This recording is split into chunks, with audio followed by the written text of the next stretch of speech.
What it do, flight crew? FTC.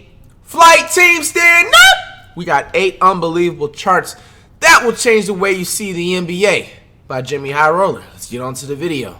James Harden is often criticized for his flopping and how frequently he ends up at the free throw line. As a former MVP, some NBA fans Arizona IC too. that other No players alcohol. simply would never get. And, well, they're right. Here's a chart listing NBA guards that racked up the most free throw attempts last season. For the most part, they are all floating somewhere between 415 and 450. Some obvious players are guys like Westbrook, Beal, DeRozan, explosive guys. So it's like some conspiracy NBA theory thing? And you'll find Lou Williams. Damian Lillard amassed 500 free throws last season. But completely isolated in a league of his own is James Harden with 858. Yeah, because he flops. 345 free throw attempts more than the next guard. That's what happens when you're a good actor, yo. This Like, is ridiculous. A chart like this really displays just doesn't take the how rocket scientist to ridiculous guess that, man. This is. But Harden and his free throws are not the only crazy phenomenon that looks absurd when plotted on a chart. For example, in a previous video I did months ago, I spoke about the importance of Michael Jordan and how valuable his presence was for the Bulls. In 1998, Jordan's last season with the franchise, the Bulls felt that Jordan was so irreplaceable that they were willing to spare no expense to keep him around. Jordan wasn't just the highest paid player in the league. No. Here's a chart displaying the largest salaries of all NBA players in 1998. At the time, there was a good mixture of young players that inked major contracts as they proved to be elite, and older veterans that were in their final years of huge contracts they had earned over years of dominating play. Karl Malone, NBA MVP the previous season, made just $5.1 million. Chris Webber, a rising young star, earned himself $9 million that season. Shaq, Karl Malone made less than Chris Webber? Is Chris Webber even a Hall of Fame? 1998, and Patrick Ewing signed one of the largest contracts in all of sports at the time with $20 Patrick million Ewing had the most over expensive 20 years contract? ago. But That dude definitely slept with somebody, bro. How does he get that over everybody else that far out? And he didn't even win a championship. Did he? I don't think so. The Knicks don't have a championship. Definitely not by Patrick Ewing. If the Knicks have a championship, I'm surprised. But still, Patrick Ewing's not even a top 30 NBA player of all time. And especially in the time he was playing too. Man. clearly, none of these teams felt their star player was as But that's not even it. Who else is up more? The Bulls paid him by far the Michael Jordan, obviously. in sports history. Yeah, he deserved it. He's the best. $3.1 million for one season. Wow. In 1998, MJ's salary was 22% more than the salary cap for an entire team. Damn. Just MJ's salary Now I see why he ain't want to to retire. I feel you. 2019 numbers, Michael Jordan would have made about $125 million last season alone. Damn. To put this into perspective, Kevin Durant and James Harden both had salaries of $30 million last season. Nice. $3 million KD deserves less than MJ had in 1998. Speaking of Durant and Harden, their former teammate Russell Westbrook has spent the last 3 seasons accomplishing a feat that was once considered nearly impossible. Back-to-back-to-back seasons averaging a triple-double. In 2017, when Westbrook pulled this off for the first time, it was absolutely unbelievable, and it earned him... Didn't win him a MVP. championship, though. The second time he did it, apparently it was less impressive, and the third Because he time didn't win a did it last championship. season, Nobody he cares about a finished fucking triple-double. 10th in MVP vote. If you don't win a championship. 10th. But regardless of how many times Russ gets a triple-double, no matter how immune we become to it, it is still an incredible feat. But to understand just how incredible Russ is, here is a chart showing players in the NBA who have accumulated the most triple-doubles over the last 3 seasons. Even the most elite all-around players struggle to get more than 5 over a 3-year stretch. Kevin Durant has 5, Giannis has racked up 9. Bro, Only tryhards 4 honestly get players triple-doubles, have bro. managed to get in the double digits. Jokic is the only center Ben on this Simmons list has a with triple-double. 28, and LeBron James is above him with 39. But if I told you Westbrook was the king of the triple-double, it would be a vast understatement. With more than the next 3 players combined, Damn. Russ has notched 101 triple-doubles Damn. in the last 3 seasons. you are looking at. See, that's what happens when you're you're the only team that's good on your team. Statistic in the modern NBA. Russ has been putting up numbers so absurd that over the past 3 seasons, if he had a 26-10 and 10 game, he was having an average game. It's easy to show off these numbers now that he does so regularly, but there's no denying Russ's greatness. And when it comes to greatness, quite possibly, what kind of shot was that, yo? History did something that will never be done again. Throughout the late 50s and 60s, Bill Russell and his Celtics dominated the NBA to the extent that I'm pretty sure the whole league just said, fuck it. I guess we'll just wait until the man retires. But most NBA fans know that Bill Russell won 11 rings in 13 seasons. What most fans may not know is the fashion in which he and his Celtics did it. Because it only took Russell 165 playoff games to win his 11 rings. Damn. Which at first glance may not sound all that crazy. But let's put it like this. The greatest players in NBA history are often defined by their ability to win when it matters most. So here's a chart displaying some of those all-time greats and their path to their championships. The further up the charts, the more playoff games they played. The further right, the more championships they won. Okay. In other words, low and right is good, high and left is still historically good, but in terms of all-time greats, it's kind of bad. Okay, so this is like ranking good players from the best. I'll give you a second. Gotcha. Near the middle, you have Larry Bird with 3 rings and 164 playoff games played. Wow, Will Chamberlain's back there. Steph rings in historically quick fashion. LeBron has played a lot of playoff games, but hasn't won a lot of rings. Tim Duncan has played a lot of playoff games. Right here off the bat, Steph Curry is way better than LeBron because he's played less playoff games and has the same amount of rings as he has. And realistically, LeBron only has those rings because he bandwagoned to the Heat. You know what I'm saying? Let's be 1,000% honest with y'all. You know what I'm saying? Steph Curry stayed loyal. He never left. He went from Davidson to the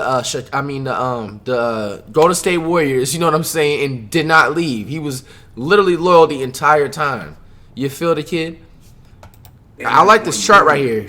Robert Horry somehow finessed his way into this realm of NBA legends. But you see, Robert Horry doesn't count because you also got to, put the points per game factor in. Robert Horry is a casual basketball player. The reason why he made the NBA, you know what I'm saying, was just luck.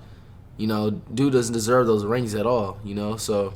Props to him. And as these names pop up, you'll see that for the most part, it has taken most greats a lot of games to win a lot of rings. Now, Michael Jordan is a special case in that he won 6 rings in only 179 playoff games. That means, on average, MJ won a ring every 30 playoff games he played.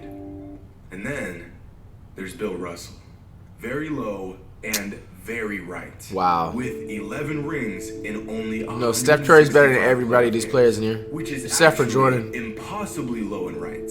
See, unlike in the past, in today's NBA, 16 games is a perfect playoff run to a championship, and most championship-winning teams play about 22 games in the postseason. In other words, a team could have a flawless postseason run, and it would still take 16 games to win a championship. Wow. In today's NBA, you would have to make the finals every season for 11 years, have a flawless run, and win a ring every season of that stretch, and it would still take you 176 games to win 11 rings. That's crazy. Russell got his 11 in 165. A statistic so insane that it is literally impossible to beat. Wow. And although it isn't as glorious, this number LeBron has racked up is actually an incredible feat in its own right. Because of all active NBA players, no one comes even close to LeBron in terms of playoff experience. See, 239 playoff games may not sound like a ridiculous amount. That is, until you consider the fact that Andre Iguodala has the second most playoff games played of all active NBA players, and he has played in just 145. Wow. In fact, as you work your way down this chart, you'll realize that even the most vetted players in the league have nowhere near as many playoff games as LeBron. I mean, for crying out loud, Vince Carter, a man that has been in the NBA for 236 years, has played a mere 88 playoff games. Half of the Warriors roster from last season can be found on this list with over 100. In fact, there are only 9 current NBA players with more than 100 playoff games played, and those Warriors account for 5 of them. Regardless, they have a long way before approaching LeBron, who still has years of NBA basketball ahead of him. And all of those playoff games would possibly explain this. This is a different chart. I know. Looks similar to the last one. Only this time we are looking at total playoff points of all active NBA players, and this time the margin between LeBron and everyone else is even larger. This is disgusting. You can look at this all you want, but it's difficult to really grasp the information you're looking at. Bro, what? So they're ranking by points? Until you look at this. I like charts. Charts are good. Unfortunately, the majority of the time, these playoff points have not translated to championships. That's what I'm saying. Anybody can be a ball. Rings is the 5-year stretch the Warriors went on between 2015 and 2019 when they took over the league and rewrote history books. To really understand how dominant the Warriors were the past 5 seasons, here is a chart showing the most dominant teams in the NBA since 2015 according to regular season wins and playoff wins. Wow. Towards the bottom, you'll find the Blazers and the Thunder floating around 200. That's crazy. Thunder have more playoff wins than haven't won a championship. 2019, the Cavs still managed to put up 280 wins since 2015. Same with the Raptors just won one. They got lucky. Find themselves in deep playoff runs like they injured a lot of our Warriors players. But even the best they put a bounty on Klay Thompson. The success the Warriors had, because since 2015, the Warriors have put up 399 wins. Wow. Nearly 100 more than the team with the second most. The difference between the Warriors and the Raptors is 92 wins. The difference between the Raptors and the 7th best Blazers is 55. Damn, the Blazers haven't won a championship since fucking the 30s, man. We're 3 games away from winning 5 championships in a row. That's crazy. An absolutely dominating run we probably won't see again for a very long time. No, you're gonna see it this year. Stop. Howard hate has been vicious and unrelenting. Everybody hating on the Warriors like the dynasty is over. The dynasty's just begun. What the fuck are y'all talking about? I'm getting sick of it.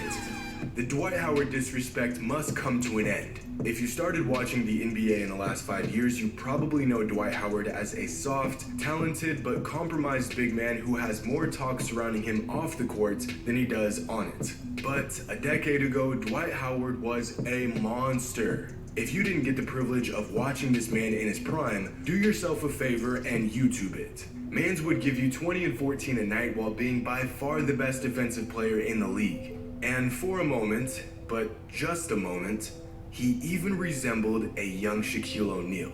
In fact, Dwight Howard has accomplished a feat so incredible, you have to see it to believe it. Here's a chart of current NBA players with the most 20-20 games. Dominant big men who can give you buckets and boards. Towards the bottom, you'll see young players like Jokic and Embiid. Anthony Davis and Nikola Vucevic lie towards the middle of the pack with 7 each. Only 7 players have managed to reach double-digit 20-20 games in their career, including a still very young Karl Anthony Towns. Wow. But go up this list and you'll find the always underrated and underappreciated. Yeah, Andre Drummond, like low-key, is underrated, bro. 32 20-20 games in his career. But plays for the north of Pistons. all of his peers, solidifying his greatness regardless of the narrative that has been made of him, is the great Dwight Howard with 52 20-20 games in his career. That's more than DeMarcus Cousins, DeAndre Jordan, Anthony Davis, Clint Capella, Joel Embiid, LaMarcus Aldridge, and Nikola Jokic combined. And Dwight Howard has managed to do this in 15 seasons, while all of those elite bigs I mentioned have played a combined 52 seasons with less 20-20 games than Howard on his own. Contrary to what people want you to believe about Howard's career in the NBA, for the majority of it, he has been incredibly good. Yeah. And there you have it. I know that these types of charts have been the highlight in some of my previous videos, so I thought making a project specifically on these outrageous visuals would be entertaining and educational. So I hope y'all enjoyed. I know I really enjoyed making this video. This stuff right here, statistics, visuals, things like that, that's where I really get excited. So let me know what y'all think, and let me know down in the comments below which chart was the most interesting and which one blew you away the most. Be sure to subscribe to join High Roller Nation, and as always, until next time. Alright, that's going to cap it off. Which part was the most interesting to you? Comment down below. Get at me with more spam reaction requests. Your man FCC's out.